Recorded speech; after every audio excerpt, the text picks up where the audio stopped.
Arnel served at a district in several municipalities of Western Mindanao Conference in Buog, Malangas, Jimenez, Tangog, Bonifacio, Osamis Suburb, and Osamis Central. For the next 12 years, God destined him for mission work in various departments as youth director, father of pastors, communication director, executive secretary, and Sabbath school director. Arnel finished his Master of Ministry year 2008 and now taking his doctorate at Adventist International Institute of Advanced Studies. Arnel is a loving husband of Girly Andu and a father of 3 children. Our speaker of the hour is the president of Western Mindanao Conference, Pastor Arnel Lagan Binasahan.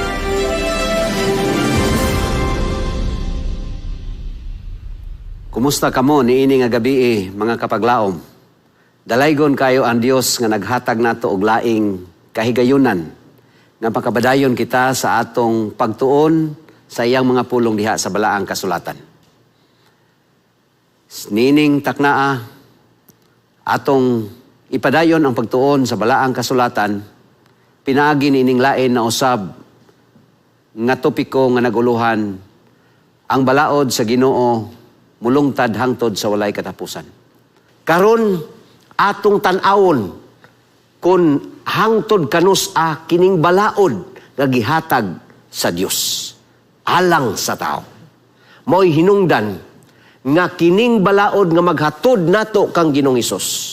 Sumala sa Romans 12:7, ang balaod balaan, ang kasuguan matarong ug maayo. Mao kini ang pagpamatuod diha sa balaang kasulatan. Tungod kay nagtudlo ni kang Ginoong Hesus nga usa ka Dios nga balaan, matarong ug maayo, ang balaod usab balaan. Ang balaod matarong, ang balaod maayo. Mauna ang hinungdan ngano nga si Salmista David nagsulti sa Salmo 111 verse 1. Kasaligan ang tanan niyang mga sugo. Kasaligan ang tanan niyang mga sugo. Nganong kasaligan ang tanan niyang mga sugo? Tungod kay ang kasuguan sa Dios balaan. Og mahimo nato ang pagsalig, ang pagtugyan diha sa Ginoo. Tungod kay ang kasuguan, matod pa niya sa versikulo 8, sa 111 sa Psalm, mulungtad kini sa tanang panahon. O gihatag kini diha sa kamatuoran ug katarungan. Mauni ang hinungdan. Ngano nga mahinungdanon ang balaod sa Dios sa kinabuhi sa tao. Tungod kay kini walay katapusan. Kini mulungtad hangtod sa tanang mga panahon. Mauni ang kasuguan sa Dios. Gani, kung atong susihon ug tun-an ug maayo ang balaang kasulatan. Sa pag-anhin ni Hesus, iyang gipamatud-an ug gipadako niya ang kasuguan. Ug kini iyang gipabarog kung unsa kaminungdanon kining kasuguan alang sa kinabuhi sa matag Kristohanon, sa matag sumusunod ni Ginoong Hesus. Ang balaang kasulatan nagasulti sa Mateo 5:17. Sa pag-anhi ni Ginoong Hesus nag-ingon siya, ngadto sa iyang mga sumusunod o sa mga tao nga iyang ginaswalihan. Ingon siya, ayaw kamo paghunahuna, nga mianhi ako aron sa pagbungkag sa kasuguan o sa mga propeta. Apan mianhi ako, dili aron sa pagbungkag, apan sa pagtuman niini. So ang katarungan sa pag-anhi ni Ginoong Hesus, kaya ang uban nagunahuna nga sa pag-anhi ni Ginoong Hesus, giwala o giwagtang niya ang kasuguan. Apan ingon siya, wala ako mianhi aron sa pagbungkag sa kasuguan, apan mianhi ako aron sa pagtuman niini. Ang bersikulo 18 nagpadayon si Ginoong Hesus sa pag-ingon, sultihan ko kamo, nga mahanaw paman ang langit ug ang yuta, apan walay usa katuldok o kudlit nga pagalapason diha sa kasuguan hangtod ang tanan matuman. Mga higala, mga kapaglaom, ang kasuguan sa Dios magapabilin hangtod sa walay katapusan. Ang kasuguan sa Dios walay kausaban. Mahanaw man ang kalibutan apan magpabilin ang kasuguan sa Dios. Tungod kay sa atong gitun-an, ang kasuguan sa Dios dili lang dinhis kalibutan apan naani didto sa langit sa gingharian sa Dios. Mao man bitaw nga nagpadayon siya sa bersikulo 18. Si bisan kinsa nga musupak sa pinakagamay niini nga kasuguan, nga mga kasuguan. Og magatudlo siya sumala niini. Siya pagatawgon nga iwit didto sa gingharian sa langit. Mauna kami nung danon ang balaod sa Dios. Kung ikaw magtudlo nga wala na'y balaod, kung ikaw musupak na sa balaod sa Dios, iwit ka sa gingharian sa langit. Maunay gipamatud-an ni Ginoong Hesus. Apan, nagingon siya, si bisan kinsa, ni adtong nagatudlo kanila, sila pagatawgon nga dako didto sa gingharian sa langit. Igsuon, dili ang balaod boy maghatag natog kaluwasan. Apan sa atong gisulti o gitun-an nga ang balaod mao'y muhatod nato kang Ginoong Hesus. Sa dihang atong gisubay ang balaod, naata kanunay sa kiliran ni Ginoong Hesus. Mao nga pagatawgon kita og dako diha sa gingharian sa Dios. Mao man bitaw nga mahinungdanon kaayo ang pagbantay sa kasuguan sa Dios. Kaysa dihang atong bantayan, nag-ingon ang gisulat sa Juan 15:10. Kung inyong bantayan ang akong mga kasuguan, matod pa ni Ginoong Hesus, kamo magapabilin diha sa akong gugma. Sama nga ako nagbantay sa kasuguan sa akong amahan, ug nagpabilin ako diha sa iyang gugma. Nganong nga nag-ingon si Ginoong Hesus, nga samtang atong bantayan ang iyang kasuguan, nagpabilin kita diha sa iyang gugma. Tungod kay ang kasuguan nagtudlo ngadto kang Ginoong Hesus nga mao ang gugma. Si Ginoong Hesus maong gugma, og sa dihang atong ipadayag ang atong paghigugma diha kang Ginoong Hesus, dili mahimo nga dili nato bantayan ang iyang kasuguan. Og ang iyang kasuguan mulungtad sa walay katapusan, tungod kay ang gugma sa Dios walay kausaban. Ang gugma sa Dios magapabilin hangtod sa walay katapusan. Mao man bitaw nga si Haring David, nag-ingon siya sa Salmo 40 bersikulo 8, akong gikalipay o Dios ang paghimo sa imong kabubuton. Ang imong mga balaod naasulod sa akong kasing-kasing. Tungod kay ang pagpabilin nato diha sa pagsunod sa balaod sa Dios, mao ang paghigugma. Ingon si David, akong tipigan ang imong balaod sulod sa akong kasing-kasing, pagpamatuod nga ako nahigugma kanimo. Mao nga, kini nga gugma kinahanglan atong ipaabot ngadto sa atong isig katao.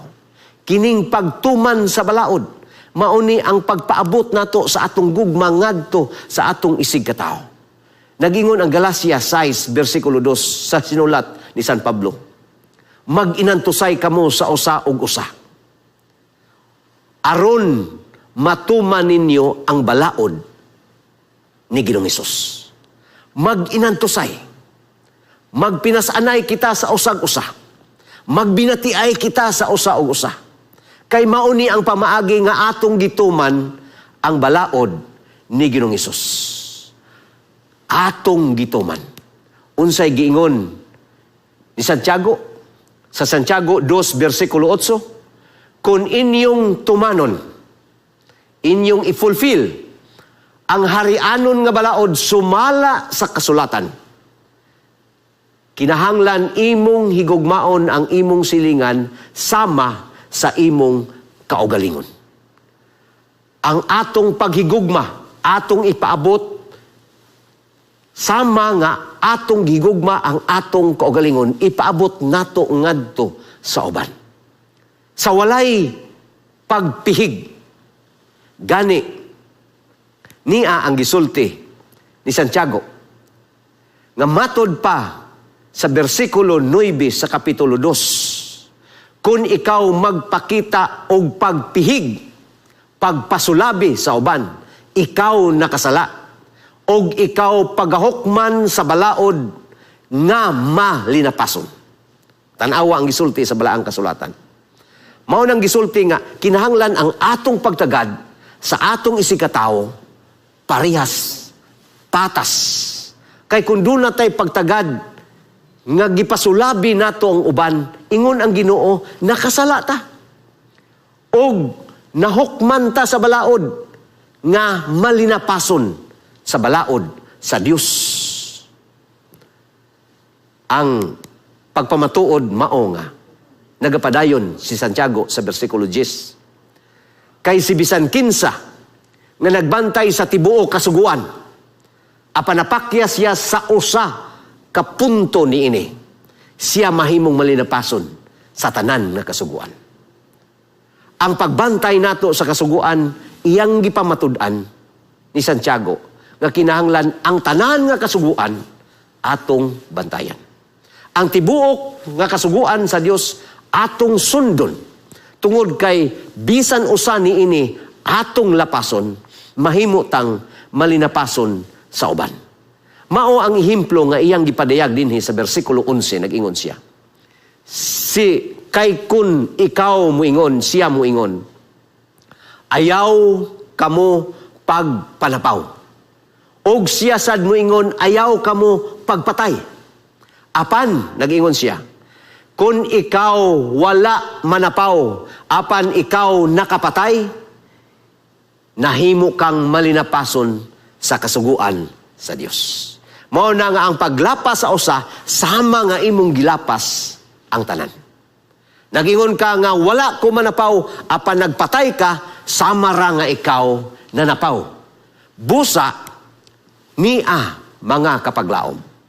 Unsa ang angayan nga buhaton sa tao mahitungod sa kasuguan ni Kristo. Unsa ang atong responsibilidad ni ining kasuguan, unsay angayan natong himuon alang ni sa atong pagtagad ni ining kasuguan sa Dios. Ecclesiastes 12 bersikulo 13 o 14. Nag-ingon dinhi sa bersikulo 13, nadungog na ang tanan sa katapusan sa tanang butang. Kahadluki ang Dios og bantay ang iyang mga sugo. So unsay gisulti sa Dios sa sinulat ni Haring Solomon, atong kahadlukan ng Dios og atong bantayan ang iyang kasuguan.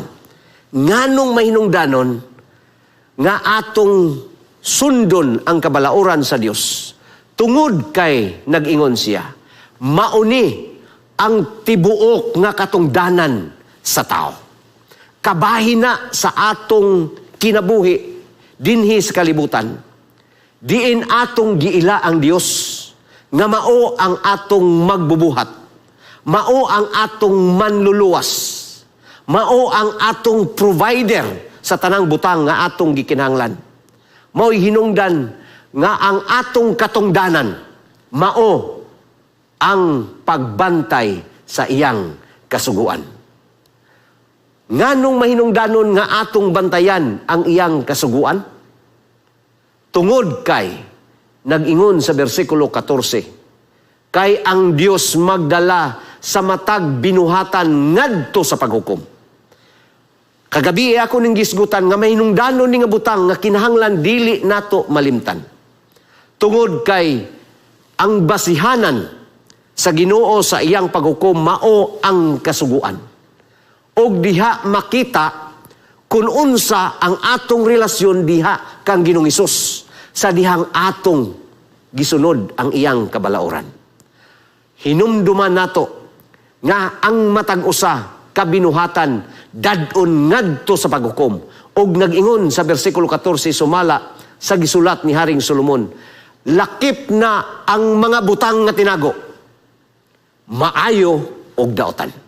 Sa ato pa dadon sa Ginoo ang paghukom sa matag usa kanato, og ang basihanan sa paghukom mao ang balaod sa Dios.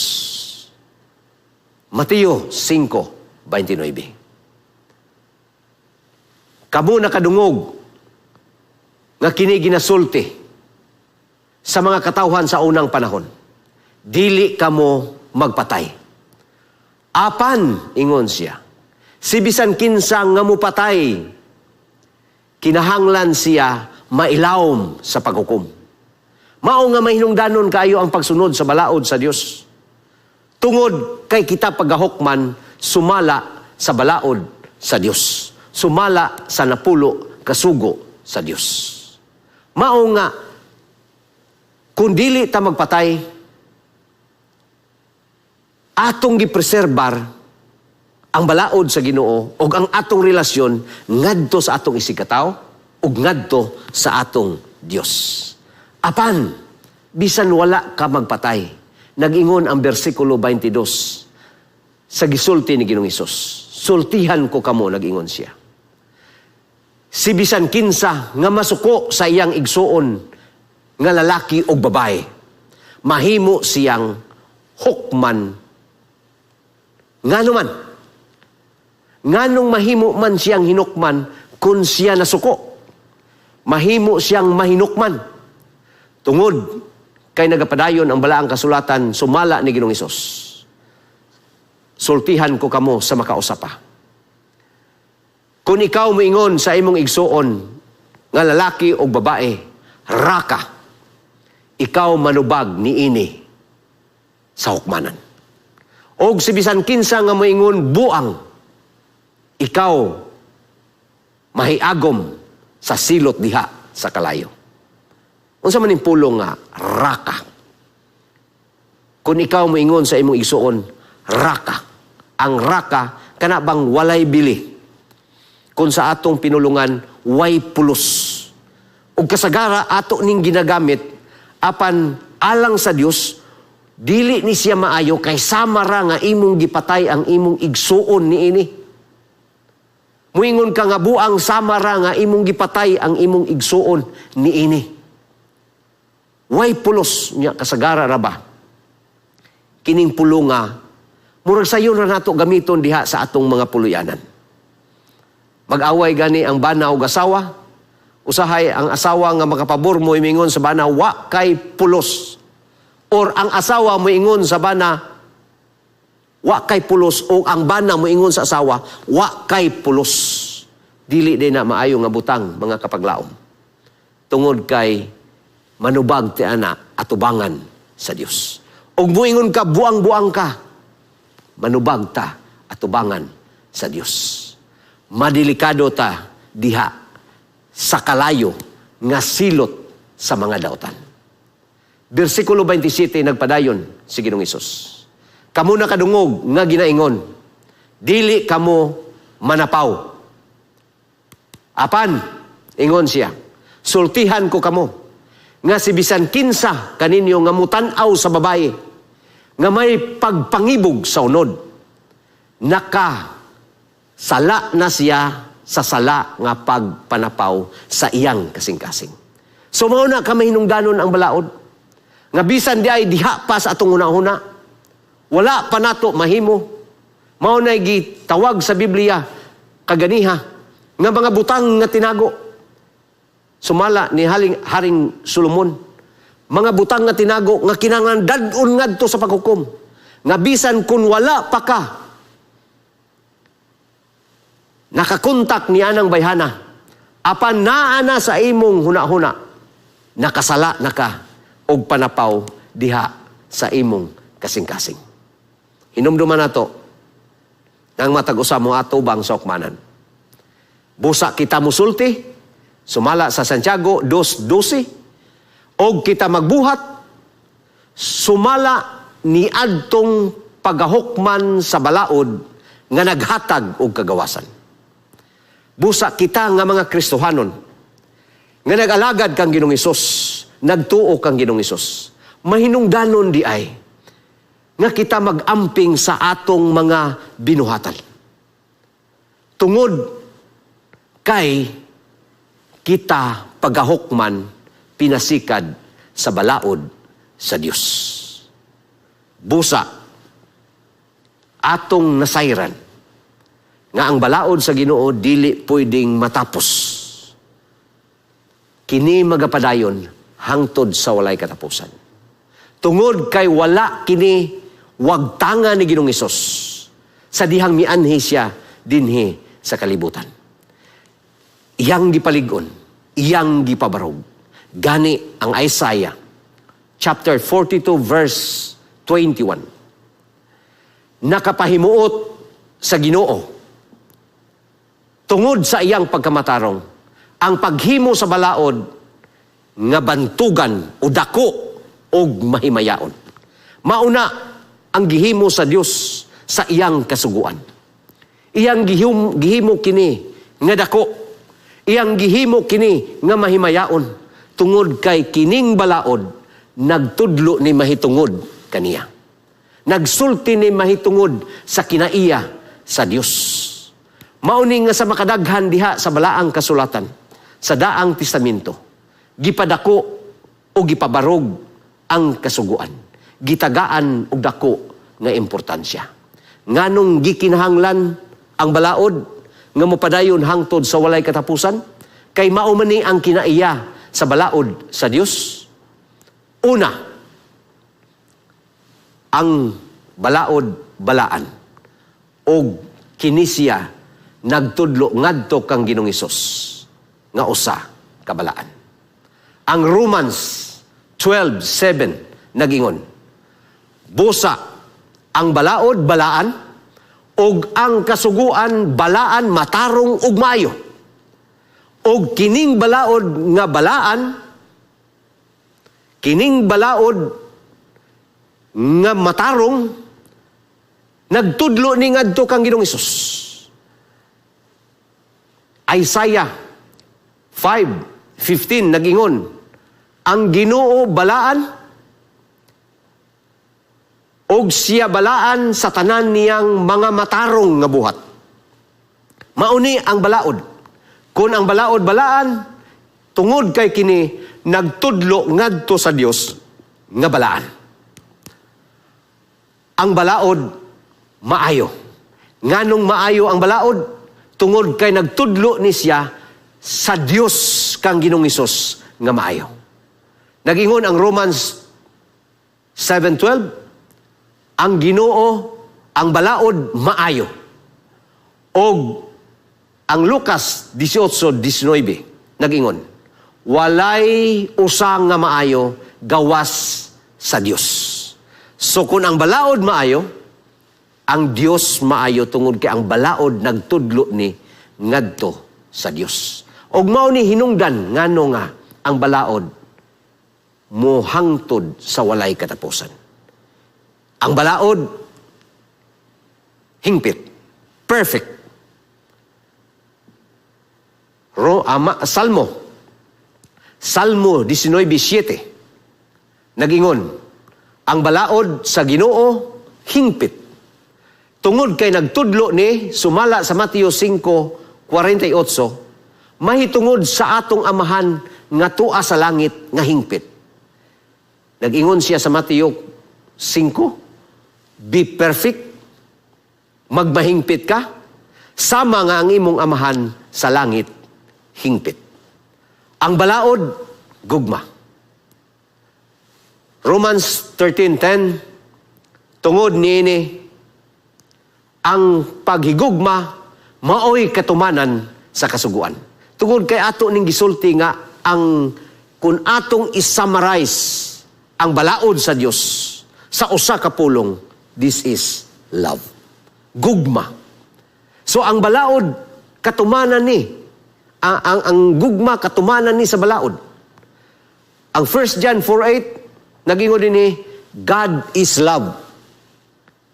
Si bisan kinsa nga wala mahigugma, wala makaila sa Dios tungod kay ang Dios gugma. Ang balaod gugma kay nagtudlo ni siya ngadto sa Dios nga mao ang gugma. Ang balaod putli. Psalms 19:8, ang kasuguan sa Dios putli. Putli ang kasuguan sa Dios. Og ang 1 Juan 3:3 nag-ingon nga ang Ginoo, He is pure, siya putli. Mauni ang balaod nga mulas tungod kay nagsulti ni mahitungod kung kinsa ang Dios. Ang balaod dili mausab. Mateo 5:18 sa atong gibasa kaganiha nag-ingon nga mahanaw pa man ang langit ug ang yuta, apan walay pinakagamay nga butang, walay kudlit o tulpok nga pagasayloan hangtod ang tanan matuman. Dili mausab ang balaod. Walay kausaban ang balaod. Malakay 3:6 unsay giingon sa Ginoo, ako mao ang Ginoo, dili ko mausab. Kay nganuman tungod kay siya walay kausaban ug walay kinutuban. Ug ang iyang balaod walay kinutuban, walay katapusan, walay kausaban. Mauna ang balaod sa Dios. Ang balaod sa Dios eternal. Dili mausab ug walay katapusan. Psalms 111:7 and 8 nagingon ang balaang kasulatan nga ang kasuguan sa Dios siguro og magapabilin kani hangtod sa walay katapusan.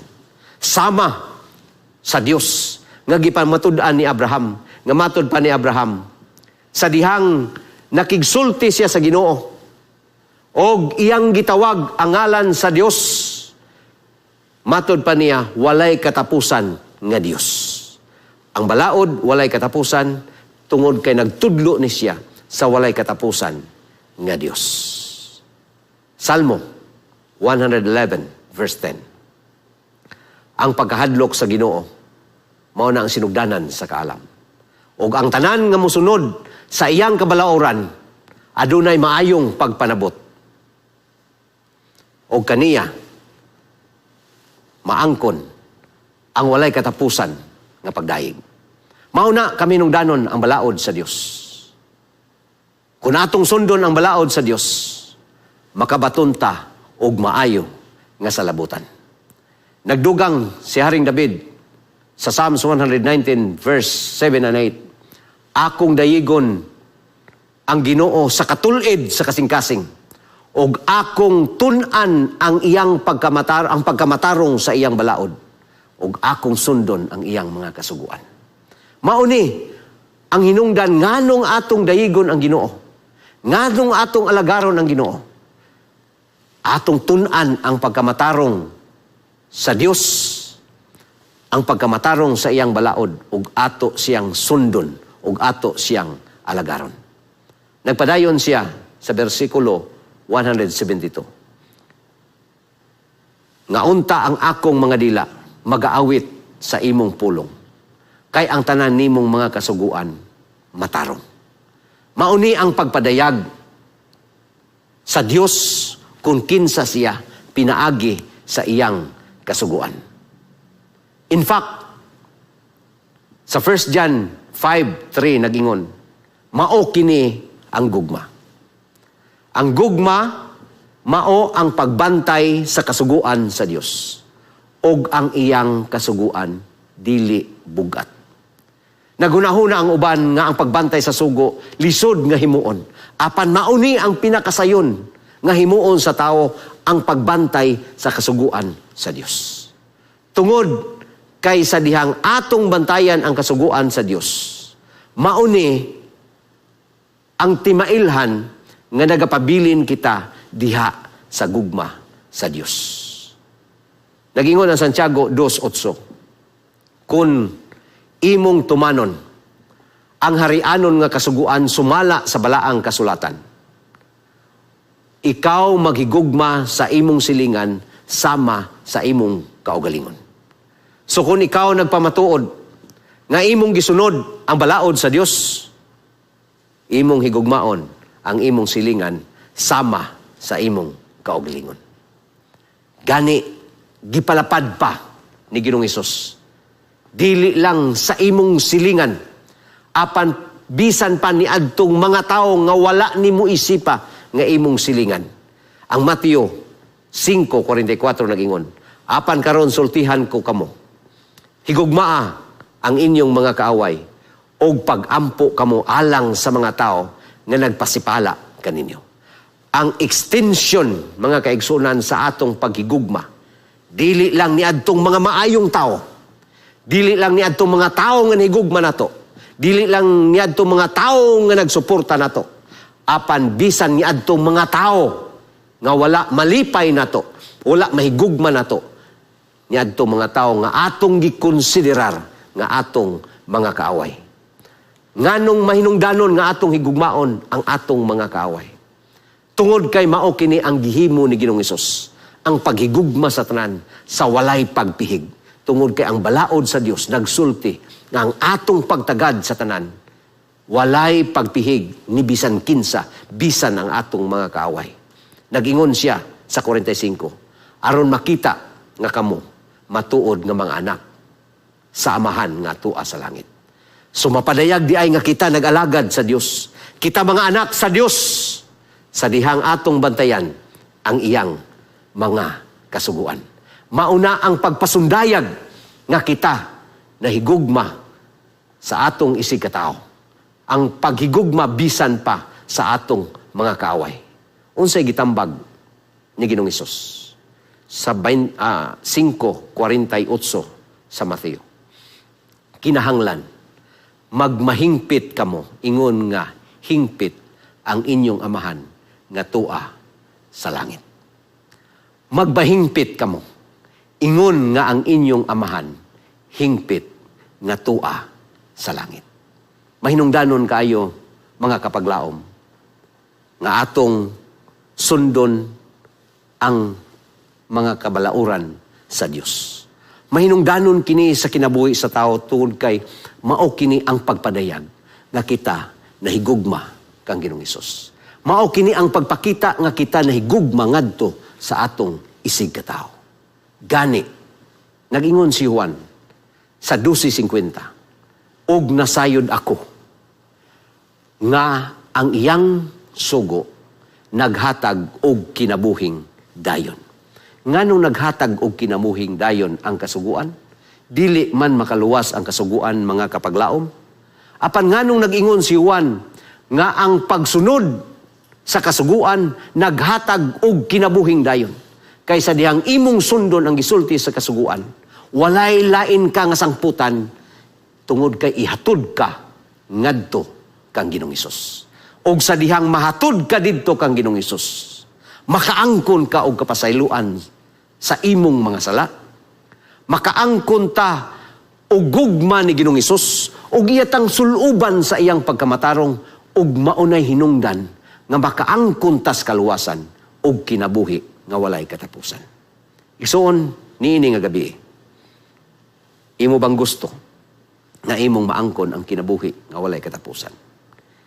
Naghandom ka ba nga magpabilin ka diha sa gugma ni Ginoong Hesus? Naghandom ka ba nga magpabilin ang gugma ni Ginoong Hesus diha kanimo og sa imong puloy-anan?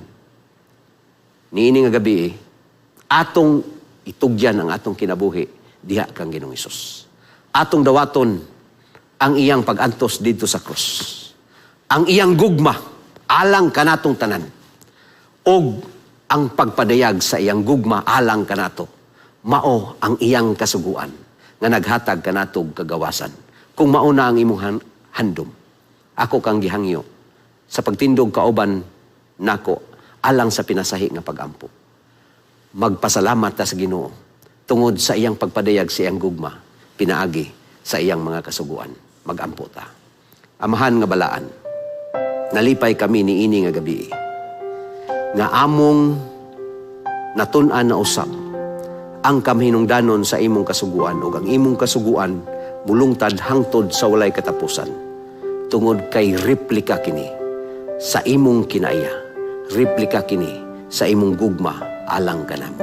Tabangi kami sa tanang panahon nga among dawaton si Ginoong Hesus ingon nga among manluwas aron nga sa dihang among gibati ang kaluwasan nga among naangkon magpabilin kami diha sa imong gugma sa pagbantay sa imong kasuguan. Kini among gipangayo sa ngalan ni Hesus. Amen.